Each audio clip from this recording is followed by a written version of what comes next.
দীর্ঘ ১ মাসের বেশি সময় রাজধানীর এভারকেয়ার হাসপাতালে গুরুতর অসুস্থ অবস্থায় ভর্তি ছিলেন বিএনপির চেয়ারপারসন ও সাবেক প্রধানমন্ত্রী বেগম খালেদা জিয়া। দীর্ঘ ৩৮ দিন পর তিনি গতকাল সকালে শেষ নিঃশ্বাস ত্যাগ করেছেন এবং এখন দেখছেন যে তার জানাজায় অংশ নিতে সারা বাংলাদেশ থেকে লাখো মানুষের ঢল নেমেছে রাজধানীতে। বাংলাদেশের বিভিন্ন প্রান্ত থেকে মানুষজন ছুটে আসছেন তিনবারের প্রধানমন্ত্রী ও বিএনপির চেয়ারপারসন বেগম খালেদা জিয়ার শেষ বিদায়ে। এই মুহূর্তে রাজধানীর মানিক মে এভিনিউ এলাকা থেকে আপনাদেরকে দেখানোর চেষ্টা করছি। দেখছেন যে বিএনপির সাবেক প্রধানমন্ত্রী বেগম খালেদা জিয়ার জানাজার সময় কিন্তু ধার্য করা হয়েছে দুপুর ২টায়। আমরা দেখেছি যে তার জানাজায় অংশ নিতে সারা বাংলাদেশের মানুষ কিন্তু গতকাল থেকেই ঢাকার উদ্দেশ্যে কিন্তু রওনা দিয়েছেন এবং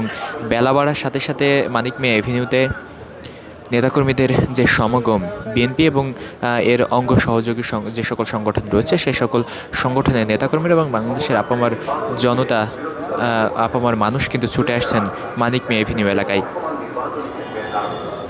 দেখছেন যে বেলা বাড়ার সাথে সাথে মানিক মে এভিনিউতে মানুষের ঢলও কিন্তু বাড়তে শুরু করেছে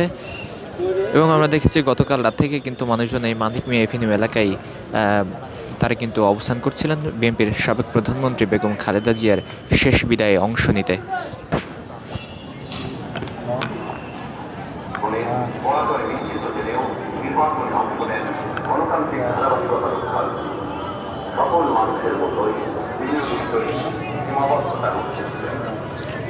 দর্শক, আপনারা ইতিমধ্যেই জানেন যে হৃৎপিণ্ডজনিত সমস্যায় বিএনপির সাবেক প্রধানমন্ত্রী বেগম খালেদা জিয়া তিনি কিন্তু গুরুতর অসুস্থ অবস্থায় রাজধানীর এভারকেয়ার হাসপাতালে ভর্তি হয়েছিলেন এবং পরবর্তীতে তার শারীরিক অবস্থার অবনতি হলে রাজধানীর এভারকেয়ার হাসপাতালের সিসিইউতে তাকে কিন্তু ভর্তি করা হয়েছিল এবং পরবর্তীতে শারীরিক অবস্থার আরও অবনতি হলে তাকে উন্নত চিকিৎসার জন্য বিদেশ দেওয়ার কথা থাকলেও তার শারীরিক অবস্থা অবনতি থাকার কারণেই মূলত তাকে বিদেশ নিয়ে যাওয়া সম্ভব হয়নি এবং আমরা দেখেছি যে তাকে উন্নত চিকিৎসা দিতে বিদেশ থেকে যে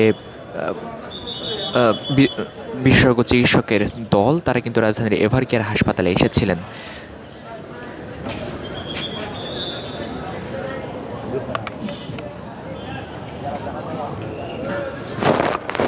এবং দীর্ঘ ৩৮ দিন চিকিৎসাধীন থাকার পরে বিএনপির ভারপ্রাপ্ত চেয়ারম্যান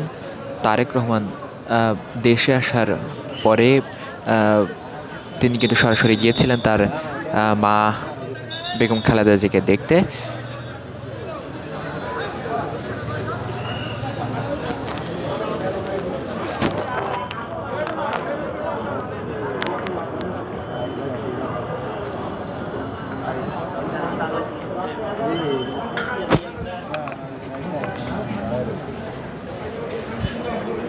দর্শক, দেখছেন যে বেলা বাড়ার সাথে সাথে মানিক মে এভিনিউ এলাকায় রাজনৈতিক নেতাকর্মীদের এবং বিএনপির যে সকল অঙ্গ সংগঠন রয়েছে সে সকল নেতাকর্মীদের ঢল কিন্তু আমরা দেখতে পাচ্ছি বেগম খালেদা জিয়ার শেষ বিদায়ে অংশ নিতে মূলত রাজধানীর বিভিন্ন প্রান্ত থেকে এবং বাংলাদেশের বিভিন্ন প্রান্ত থেকে মানুষজন ছুটে এসেছেন মানিক মে এভিনিউতে।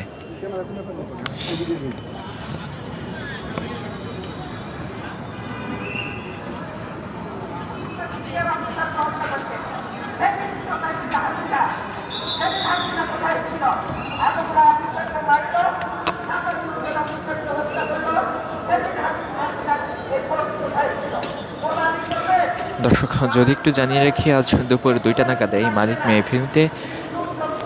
বিএনপির সাবেক প্রধানমন্ত্রী এবং বিএনপি চেয়ারপারসন বেগম খালেদা জিয়ার শেষ বিদায় অর্থাৎ জানাজা কিন্তু অনুষ্ঠিত হবে। পরবর্তীতে জিয়া উদ্যানে শহীদ রাষ্ট্রপতি জিয়াউর রহমানের কবরের পাশেই কিন্তু চিরনিদ্রায় শায়িত হবেন তিনবারের এই নির্বাচিত প্রধানমন্ত্রী এবং বাংলাদেশের প্রথম নারী প্রধানমন্ত্রী বেগম খালেদা জিয়া। ইতিমধ্যেই কিন্তু রাজধানীর এভারকেয়ার হাসপাতাল থেকে তাকে বহনকারী তার মৃতদেহ বহনকারী যে বাহনটি ছিল সে বাহনটি কিন্তু ফিরোজার উদ্দেশ্যে রওনা হয়েছে এবং ইতিমধ্যেই ফিরোজাই কিন্তু নিয়ে যাওয়া হয়েছে বিএনপির সাবেক প্রধানমন্ত্রী এবং বেগম খালেদা জিয়ার মৃতদেহ এবং এখান থেকে নিয়ে আসা হবে রাজধানীর এই মানিক মিয়া এভিনিউ এলাকায়। এখানে তার জানাজা শেষে জিয়া উদ্যানে কিন্তু তাকে দাফন করা হবে।